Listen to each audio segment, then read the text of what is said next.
British వాళ్ళు భారతదేశాన్ని ఎలా ఆక్రమించారో తెలుసా?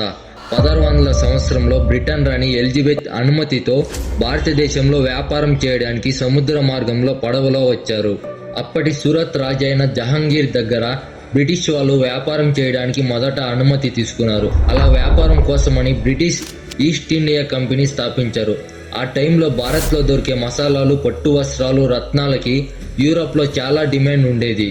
ఇలా భారత్లో దొరికే ద్రవ్యాలతో డబ్బు బాగా సంపాదించారు. ఇంకా భారతదేశం మొత్తం వ్యాపారం చేయాలని భారత్లో ముఖ్యమైన ప్లేసెస్లో ఫ్యాక్టరీలు స్థాపించారు. ఆ ఫ్యాక్టరీలు బయటకు చూస్తే వ్యాపార కేంద్రాలు, కానీ లోపల బ్రిటిష్ వాళ్ళ సైనిక స్థావరాలు. మొదట సరైన సమయం చూసి బెంగాల్ నవాబు సిరాజ్ పైన యుద్ధం చేసి గెలిచారు. ఎలాగంటే సిరాజ్ సేనాధిపతి డబ్బుకు అమ్ముడిపోయాడు. ఇలా బెంగాల్ మొదట బ్రిటిష్ వాళ్ళ చేతిలోకి వెళ్ళిపోయింది.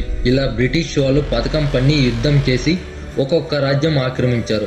కొంతమంది రాజులకు విలువైన బహుమతులు ఇవ్వడం చేసి వాళ్ళకి అనుకూలంగా రాజ్యాలు రూల్ చేసేలాగా చేసుకున్నారు. ఇలా బ్రిటిష్ వాళ్ళు 200 సంవత్సరాలు భారతదేశాన్ని పరిపాలించారు.